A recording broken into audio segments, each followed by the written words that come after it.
ഈ അധികാരമെന്ന് പറയുന്നത് വല്ലാത്തൊരു ലഹരിയാണ്. ആ കസേര കണ്ടാൽ പിന്നെ കൂടെ നിൽക്കുന്ന സ്വന്തം ആളുകളെപ്പോലും ആർക്കും വിശ്വാസമുണ്ടാകില്ല.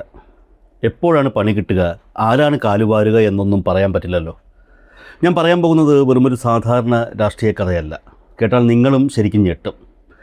ഡൽഹിയിൽ പാർട്ടിയുടെ ഏറ്റവും വലിയ പദവിയിലിരിക്കുന്ന ഒരു അധികായൻ ഡൽഹിയിലെ തൻ്റെ കിരീടമൊക്കെ താഴെ വച്ചിട്ട് ദക്ഷിണേന്ത്യയിലെ ഒരു സംസ്ഥാനത്ത് വന്ന് മുഖ്യമന്ത്രിയാകാൻ പോവുകയാണ്. എന്തിനാണെന്നോ? പാർട്ടിക്കുള്ളിലെ വലിയൊരു അടിപിടി തീർക്കാൻ. തൻ്റെ ഏറ്റവും വലിയ ശത്രുവിന് ആ മുഖ്യമന്ത്രി കസേര കിട്ടാതിരിക്കാൻ വേണ്ടി ഒരു നേതാവ് നടത്തിയ വലിയൊരു ബുദ്ധിയാണിത്. ഡൽഹിയിൽ നിന്ന് വന്ന് ആ കസേരയിൽ ഇരിക്കാൻ പോകുന്ന ആ വമ്പൻ നേതാവ് ആരാണെന്ന് മനസ്സിലായോ? ആ സസ്പെൻസിലേക്കും പിടിച്ചു നിൽക്കാൻ പാടുപെടുന്ന കോൺഗ്രസ് എന്ന വലിയ പാർട്ടി സ്വന്തം നേതാക്കളുടെ പാരവെപ്പ് കാരണം എങ്ങനെയാണ് തകർന്നടിയുന്നത് എന്നതിൻ്റെയും ഒരു യഥാർത്ഥ കഥയാണ് അവിടെ നടക്കുന്നത്.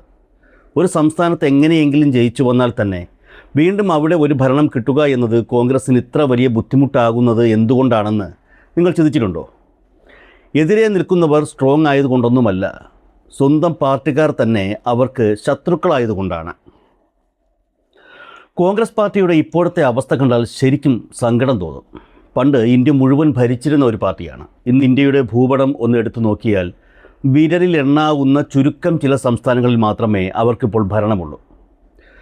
എവിടെയെങ്കിലും ഒന്ന് കഷ്ടപ്പെട്ട് ജയിച്ചു വന്നാൽ അന്നു തുടങ്ങും പാർട്ടിക്കുള്ളിലെ അടി. ഞാനല്ലെങ്കിൽ പിന്നെ ആര് മുഖ്യമന്ത്രിയാകുമെന്ന ഈഗോ ആണ് ഓരോ നേതാക്കൾക്കും. സ്വന്തം പാർട്ടിയുടെ നന്മയോ തങ്ങളെ വിശ്വസിച്ച് വോട്ട് ചെയ്ത ജനങ്ങളോ ഇവർക്കൊരു വിഷയമേ അല്ല.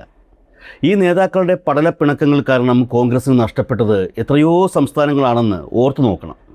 അവിടെയൊന്നും ജനങ്ങൾ വോട്ട് ചെയ്യാതിരുന്നിട്ടല്ല തോറ്റത്, മറിച്ച് ജയിച്ചു വന്നതിന് ശേഷം മുഖ്യമന്ത്രി കസേരയ്ക്ക് വേണ്ടി അവർ തമ്മിലടിച്ചതുകൊണ്ടാണ്. മധ്യപ്രദേശിൽ നടന്നത് നമ്മൾ കണ്ടതല്ലേ. വർഷങ്ങൾക്ക് ശേഷം അവിടെ കോൺഗ്രസ് അധികാരത്തിൽ വന്നു. പക്ഷേ മുഖ്യമന്ത്രി കസേര കിട്ടിയത് മുതിർന്ന നേതാവായ കമൽനാഥിനാണ്. രാവും പകലും കഷ്ടപ്പെട്ട് പാർട്ടിയെ ജയിപ്പിച്ച ചെറുപ്പക്കാരനായ ജ്യോതിരാദിത്യ സിന്ധ്യയെ അവർ തഴഞ്ഞു. അവസാനം എന്തുണ്ടായി? സ്വന്തം പാർട്ടിക്കാരോട് പിണങ്ങി സിന്ധ്യ തൻ്റെ MLA-മാരെയും കൊണ്ടുപോയി. അവിടെ കോൺഗ്രസിൻ്റെ ഭരണം താഴെ വീണു. രാജസ്ഥാനിലെ കഥയും വ്യത്യസ്തമല്ല. അവിടെ സച്ചിൻ പൈലറ്റ് എന്ന ചെറുപ്പക്കാരൻ പാർട്ടിയെ കെട്ടിപ്പടുക്കാൻ ഒരുപാട് വിയർപ്പൊഴുക്കി.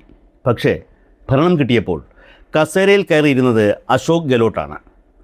5 വർഷം ഇവർ തമ്മിൽ രാജസ്ഥാനിൽ എലിപ്പത്തായം കളിക്കുകയായിരുന്നു. അവസാനം അടുത്ത തെരഞ്ഞെടുപ്പ് വന്നപ്പോൾ ജനം കോൺഗ്രസിനെ അവിടെ നിന്നും തൂത്തെറിഞ്ഞു. പഞ്ചാബിൽ ക്യാപ്റ്റൻ അമരീന്ദർ സിംഗും നവജോത് സിംഗ് സിദ്ധുവും തമ്മിലടിച്ചപ്പോൾ അവിടെയും ഭരണം നഷ്ടപ്പെട്ടു.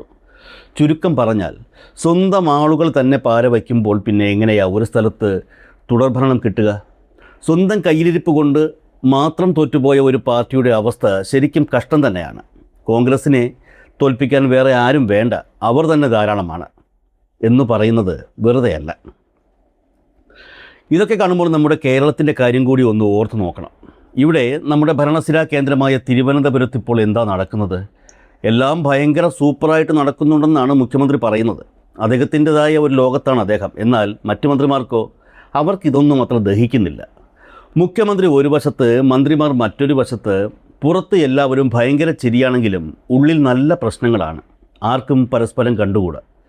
ഇതിൻ്റെ കൂടെ ഘടകകക്ഷികളുടെ വക വേറെയും ഭീഷണികളും പാരവെപ്പുകളും. വണ്ടി മുന്നോട്ട് പോകാൻ എല്ലാവരും ഒരുമിച്ച് നിൽക്കേണ്ടതിന് പകരം ഓരോരുത്തരും ഓരോ വഴിക്ക് വലിക്കുകയാണ്. ഓരോ ദിവസവും പുതിയ പുതിയ പ്രശ്നങ്ങളാണ്. ഭരണം എന്നത് വെറുമൊരു തമാശയായി മാറുമ്പോൾ ശരിക്കും കഷ്ടപ്പെടുന്നത് നമ്മൾ സാധാരണക്കാരായ ജനങ്ങളാണ്. ഒരു സംസ്ഥാനം നന്നാകണമെങ്കിൽ ഭരിക്കുന്നവർ തമ്മിലൊരു ഐക്യം വേണ്ടേ?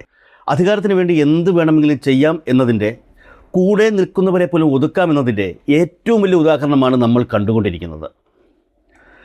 കേരളത്തിൽ ഇതൊക്കെ നടക്കുമ്പോൾ തൊട്ടടുത്തുള്ള കർണാടകയിൽ ഇതിലും വലിയൊരു പൊട്ടിത്തെറിക്കാണ് കളം ഒരുങ്ങുന്നത്. അവിടെ കോൺഗ്രസ് പാർട്ടിക്കുള്ളിൽ ഒരു വലിയ അഗ്നിപർവ്വതം പുകയുകയാണ്.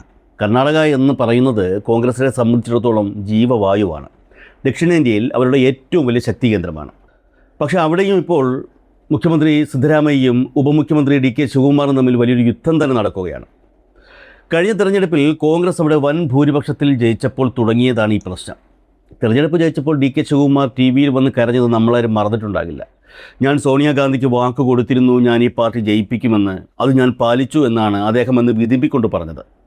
BJP-യുടെ കേന്ദ്ര ഏജൻസികൾ അദ്ദേഹത്തെ ജയിലിലടച്ചിട്ടും അദ്ദേഹം തളർന്നില്ല. പാർട്ടിക്ക് വേണ്ടി അത്രയും കഷ്ടപ്പെട്ട DK ശിവകുമാർ ആ മുഖ്യമന്ത്രി കസേര ശരിക്കും ആഗ്രഹിച്ചിരുന്നു. പക്ഷേ MLA-മാരുടെ പിന്തുണ കൂടുതൽ സിദ്ധരാമയ്യയ്ക്ക് ആയിരുന്നതുകൊണ്ട് ഹൈക്കമാൻഡ് ആ കസേര സിദ്ധരാമയ്യയ്ക്ക് തന്നെ കൊടുത്തു. കുറച്ചു കാലം സിദ്ധരാമയ്യ, അത് കഴിഞ്ഞാൽ DK ശിവകുമാർ എന്നതായിരുന്നു അപ്പോഴത്തെ ഡീൽ. ഇപ്പോൾ ആ സമയം അടുത്തുകൊണ്ടിരിക്കുകയാണ്. പക്ഷേ സിദ്ധരാമയ്യയ്ക്ക് കസേര വിട്ടുകൊടുക്കാൻ ഒട്ടും താല്പര്യമില്ല. കർണാടകയിലെ ഏറ്റവും വലിയ ജനകീയ നേതാവാണ് താനെന്നാണ് അദ്ദേഹത്തിൻ്റെ വിശ്വാസം. പിന്നോക്ക സമുദായങ്ങളുടെ വലിയൊരു വോട്ട് ബാങ്ക് അദ്ദേഹത്തിൻ്റെ കൂടെയുണ്ട്. അതുകൊണ്ട് തന്നെ താൻ മാറില്ലെന്ന വാശിയിലാണ് സിദ്ധരാമയ്യ. എന്നാൽ DKയുടെ വാശിയാണെങ്കിൽ ഇനിയൊരു വിട്ടുവീഴ്ചയ്ക്കും ഞാനില്ല, മുഖ്യമന്ത്രി അല്ലാതെ വേറൊരു പോസ്റ്റും എനിക്ക് വേണ്ട എന്ന നിലപാടിലും. ഇവരുടെ ഈ തമ്മിലടി കാരണം കർണാടകയിലെ ഭരണം തന്നെ ആകെ കുളമായി. ഉദ്യോഗസ്ഥർക്ക് പോലും എന്താണ് ചെയ്യേണ്ടതെന്ന് അറിയാത്ത അവസ്ഥ. ഇനിയും അത് കണ്ടില്ലെന്ന് നടിച്ചാൽ പഞ്ചാബിലും രാജസ്ഥാനിലും ഉണ്ടായതുപോലെ കർണാടകയിലെ ഭരണവും കൂടി കൈവിട്ടു പോകുമെന്ന് കോൺഗ്രസ് ഹൈക്കമാൻഡിന് നന്നായി അറിയാം. അവിടെ വീണ്ടും ഒരു ഭരണം കിട്ടുക എന്നത് സ്വപ്നത്തിൽ പോലും നടക്കില്ല. അതുകൊണ്ട് ഇതൊന്ന് വേഗം ഒതുക്കാൻ വേണ്ടി ഡൽഹിയിലും ബാംഗ്ലൂരിലുമായി വളരെ രഹസ്യമായ ചർച്ചകൾ നടക്കുകയാണ്. സിദ്ധരാമയ്യയും DK ശിവകുമാറും ഹൈക്കമാൻഡിനെ കാണാൻ ഡൽഹിയിൽ എത്തിയിട്ടുണ്ട്. ഇത് വെറുമൊരു സാധാരണ കൂടിക്കാഴ്ചയാണെന്ന് പുറത്തു പറയുന്നുണ്ടെങ്കിലും ഉള്ളിൽ നടക്കുന്നത് വേറെ കളികളാണ്. ഇവിടെ ഹൈക്കമാൻഡ് ഇവർക്ക് മുന്നിൽ വച്ചത് ഒരു ബീഹാർ മോഡൽ ഐഡിയ ആണ്. എന്താണ് ഈ ബീഹാർ മോഡൽ? ബീഹാറിൽ നിതീഷ് കുമാർ മുഖ്യമന്ത്രി സ്ഥാനം രാജിവെച്ചപ്പോൾ അദ്ദേഹത്തിനൊരു രാജ്യസഭാ സീറ്റും മകന് മന്ത്രിസ്ഥാനവും കൊടുത്തല്ലോ. അതേപോലെ സിദ്ധരാമയ്യയെ മുഖ്യമന്ത്രി സ്ഥാനത്ത് നിന്ന് മാറ്റി ഡൽഹിയിലേക്ക് കൊണ്ടുപോകാം, പകരം അദ്ദേഹത്തിനൊരു രാജ്യസഭാ സീറ്റും കൊടുക്കാം, അദ്ദേഹത്തെ ദേശീയ തലത്തിലേക്ക് ഉയർത്താം. സിദ്ധരാമയ്യ കർണാടക വിട്ട് ഡൽഹിയിലേക്ക് പോയാൽ കർണാടകയിലെ പകുതി പ്രശ്നം തീരുമെന്നാണ് ഹൈക്കമാൻഡ് വിചാരിക്കുന്നത്. പക്ഷേ യഥാർത്ഥ സസ്പെൻസ് ഇതൊന്നുമല്ല. സിദ്ധരാമയ്യ ഡൽഹിയിലേക്ക് പോകാൻ അല്ലെങ്കിൽ ആ കസേര വിട്ടുകൊടുക്കാൻ റെഡി ആയേക്കാം. പക്ഷേ തനിക്ക് പകരം തൻ്റെ ബദ്ധശത്രുവായ DK ശിവകുമാർ ആ കസേരയിൽ ഇരിക്കുന്നത് കണ്ടാൽ സിദ്ധരാമയ്യയ്ക്ക് സഹിക്കില്ല. താൻ മാറിയാലും DK ശിവകുമാർ മുഖ്യമന്ത്രിയാകാൻ സിദ്ധരാമയ്യ ഒരിക്കലും സമ്മതിക്കില്ല. DKയെ എങ്ങനെയെങ്കിലും വെട്ടണം. എന്നാൽ DK ആണെങ്കിൽ മുഖ്യമന്ത്രി പോസ്റ്റിൽ കുറഞ്ഞൊന്നിനും തയ്യാറുമല്ല. അങ്ങനെ ഇവരുടെ പ്രശ്നം തീർക്കാൻ DK ശിവകുമാറിനെ എന്നേക്കുമായി ഒതുക്കാൻ സിദ്ധരാമയ്യ ഹൈക്കമാൻഡിന് മുന്നിൽ വെച്ചത് വളരെ ഗംഭീരമായൊരു പ്ലാനാണ്. ഇന്ത്യൻ രാഷ്ട്രീയം തന്നെ ഞെട്ടുന്ന ഒരു മാസ്റ്റർ സ്ട്രോക്ക്. ആരാണ് ആ പുതിയ മുഖ്യമന്ത്രി? മറ്റാരുമല്ല, കോൺഗ്രസ് പാർട്ടിയുടെ അഖിലേന്ത്യാ അധ്യക്ഷനായ സാക്ഷാൽ മല്ലികാർജ്ജുൻ ഖാർഗെയാണ്. കർണാടകയുടെ പുതിയ മുഖ്യമന്ത്രിയാവുക എന്നുള്ള സൂചനകളാണ് കോൺഗ്രസിൻ്റെ ഭാഗത്തു നിന്ന് ഇപ്പോൾ ലഭിക്കുന്നത്. ഇതാണ് സിദ്ധരാമയ്യ വച്ച ആ മാസ്റ്റർ പ്ലാൻ. നിങ്ങളൊന്ന് ആലോചിച്ച് നോക്കിയേ. കർണാടകക്കാരൻ കൂടിയായ ദളിത് വിഭാഗത്തു നിന്നുള്ള കോൺഗ്രസിലെ ഏറ്റവും വലിയ നേതാവായ ഖാർഗെ ഡൽഹിയിൽ നിന്നെത്തി മുഖ്യമന്ത്രിയായാൽ പിന്നെ DK ശിവകുമാറിന് എന്തെങ്കിലും പറയാൻ പറ്റുമോ? ഖാർഗെ എതിർക്കാൻ DKയ്ക്ക് ഒരിക്കലും കഴിയില്ല. കാരണം അദ്ദേഹം പാർട്ടിയുടെ അധ്യക്ഷനാണ്. അദ്ദേഹത്തെ എതിർത്താൽ അത് ഹൈക്കമാൻഡിനെ എതിർക്കുന്നതിന് തുല്യമാകും. അങ്ങനെ ഈ വലിയ നേതാവിനെ കർണാടകയിൽ ഇറക്കി DKയുടെ വായടപ്പിക്കാനും പാർട്ടിക്കുള്ളിലെ അടി പൂർണ്ണമായും തീർക്കാമെന്നുമാണ് സിദ്ധരാമയ്യ പക്ഷം കണക്ക് കൂട്ടുന്നത്. ഹൈക്കമാൻഡിനും ഈ തീരുമാനത്തോടൊരു പരിധിവരെ യോജിപ്പുണ്ട്. കാരണം ഖാർഗെ വന്നാൽ അവിടെ പിന്നെ വേറെ ഗ്രൂപ്പ് പോലുകളൊന്നും ഉണ്ടാകില്ല. എല്ലാവരും അദ്ദേഹത്തെ അനുസരിക്കാൻ നിർബന്ധിതരാകും. ഇത് മാത്രമല്ല, ഈ നീക്കം വലിയൊരു ഭൂകമ്പം ഉണ്ടാക്കാൻ പോകുന്നത് ഡൽഹിയിലാണ്. ഖാർഗെ കർണാടക മുഖ്യമന്ത്രിയായി പോയാൽ ഡൽഹിയിലെ ആ വലിയ പാർട്ടി അധ്യക്ഷ സ്ഥാനത്തേക്ക് ആര് വരും? AICC പ്രസിഡന്റ് എന്ന നിലയിൽ കസേരയിൽ ആരിരിക്കും? അവിടെയാണ് അടുത്ത ഞെട്ടൽ. ആ സ്ഥാനത്തേക്ക് വരാൻ പോകുന്നത് മലയാളിയും നെഹ്റു കുടുംബത്തിന് ഏറ്റവും പ്രിയപ്പെട്ടവനും നിലവിൽ പാർട്ടിയുടെ സംഘടനാ ചുമതലയുള്ള ജനറൽ സെക്രട്ടറിയുമായ KC വേണുഗോപാലാണെന്നാണ് ഡൽഹിയിൽ നിന്നുള്ള ഏറ്റവും പുതിയ വാർത്ത. KC വേണുഗോപാൽ പാർട്ടിയുടെ ഏറ്റവും തലപ്പത്തേക്ക് വരുന്നത് ദേശീയ രാഷ്ട്രീയത്തിൽ തന്നെ വലിയ മാറ്റങ്ങളുണ്ടാക്കും.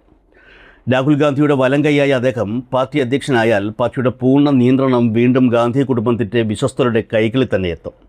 കർണാടകയിലെ ഈ പ്രശ്നങ്ങൾ പരിഹരിക്കാനുള്ള ചർച്ചകളൊക്കെ KC വേണുഗോപാലിനും അദ്ദേഹത്തിൻ്റെ കൂടെ നിൽക്കുന്ന രൺദീപ് സിംഗ് സുർജേവാലയ്ക്കും നല്ല താല്പര്യമുണ്ട്. തനിക്ക് അധ്യക്ഷ സ്ഥാനത്തേക്ക് വരാനുള്ള ഒരു വലിയ വഴിയാണ് ഇതിലൂടെ തുറന്നു കിട്ടുന്നതെന്ന് അദ്ദേഹത്തിന് നന്നായി അറിയാം. എന്തായാലും കോൺഗ്രസ് ഹൈക്കമാൻഡിന് ഇതൊരു വലിയ തലവേദന തന്നെയാണ്. സിദ്ധരാമയ്യയെയും DK ശിവകുമാറിനെയും ഒരുപോലെ സമാധാനിപ്പിച്ച് ഭരണം മുന്നോട്ട് കൊണ്ടുപോവുക എന്നത് അവരെ സംബന്ധിച്ചിടത്തോളം തീക്കളിക്ക് തുല്യമാണ്. ഖാർഗെയെ ഡൽഹിയിൽ നിന്ന് ഇറക്കി ഈ പ്രശ്നങ്ങൾക്കൊരു ശാശ്വത പരിഹാരം കാണാമെന്ന വലിയ പ്രതീക്ഷയിലാണ് കോൺഗ്രസ് ഇപ്പോൾ. എങ്കിലും രാഷ്ട്രീയത്തിൽ ഇതൊന്നും വിശ്വസിക്കാൻ കൊള്ളില്ല. ഇന്ന് കൂട്ടുകാരായവർ നാളെ ബദ്ധ ശത്രുക്കളാകും. അധികാരമെന്ന ആ കിരീടത്തിന് മുന്നിൽ എല്ലാവരും വെറും കരുക്കൾ മാത്രമാണ്. DK ശിവകുമാർ ഇതെല്ലാം മിണ്ടാതെ സഹിക്കുമോ? അതോ അദ്ദേഹം പുതിയ തന്ത്രങ്ങൾ മെനയുമോ? ഈ വലിയ രാഷ്ട്രീയ ചെസ് കളിയിൽ ഒടുവിൽ ആര് ജയിക്കും, ആര് തോൽക്കുമെന്ന് നമുക്ക് കാത്തിരുന്ന് തന്നെ കാണാം. ചിലപ്പോൾ വലിയ രാജാക്കന്മാരെ വെട്ടി വീഴ്ത്തുന്നത് നിസ്സാരക്കാരായ കാലാളുകളായിരിക്കാം. അതാണ് രാഷ്ട്രീയം, അതാണ് അധികാരത്തിൻ്റെ കളി.